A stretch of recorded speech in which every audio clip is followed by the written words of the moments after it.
Pas un jour sans la cérémonie du thé, mélangée avec du beurre de yak et du sucre. Une marque de courtoisie pour maman qui fait une petite visite. Yolande, c'est la mère de cœur de tous les Tibétains à Amiens. C'est quand même des habitudes de vie très très différentes. Il y a ça aussi. Oui, mais ça va, c'est bien. Parce que là-bas, on n'a pas le doigt. Même je veux faire quelque chose, j'ai pas de doigt. Pour se réchauffer le cœur à 8000 km de chez soi, le drapeau tibétain trône dans le salon, la photo du Dalai Lama, son palais. Anodine pour nous, ces photos sont interdites aussi bien en privé qu'en public au Tibet, occupé par la Chine depuis 1949. J'ai fait une petite manifestation comme j'ai fait avec mes amis. J'ai collé là-bas et j'ai écrit comme ça.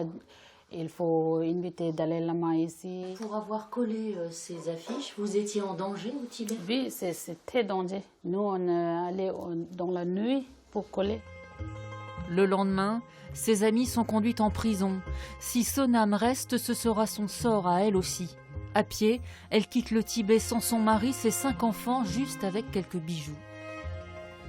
C'est une question de survie, de courage, mais ils n'ont pas le choix. S'ils veulent vivre libres et ne pas terminer leur vie en prison et torturés, ouais, ils sont obligés de partir. Avoir un drapeau tibétain, des affiches, ça engage la vie, quoi. 5 ans ont passé. Il est déjà loin le temps où elle a dû vivre cachée au Népal, en Inde, en forêt, ici ou là, vendre ses bijoux, s'acheter un billet d'avion. Ce matin, ce qui lui importe, c'est de ne pas rater son bus. Je vais au travail. C'est pas facile à trouver travail. Il faut tranquille ici. Vous vous sentez libre ici? Oui, ici, c'est pour ça.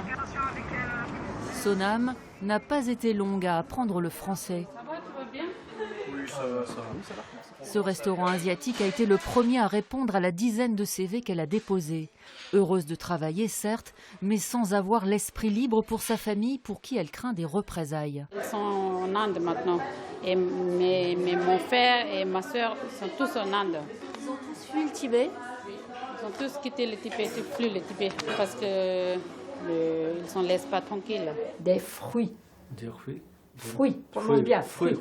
Pendant ce temps, son mari qui l'a rejointe avec ses enfants il y a 1 an seulement répète quotidiennement le français pour pouvoir travailler à son tour. Je suis arrivé en France en 2019. Ouais. Février. Février. Prononce bien. Février.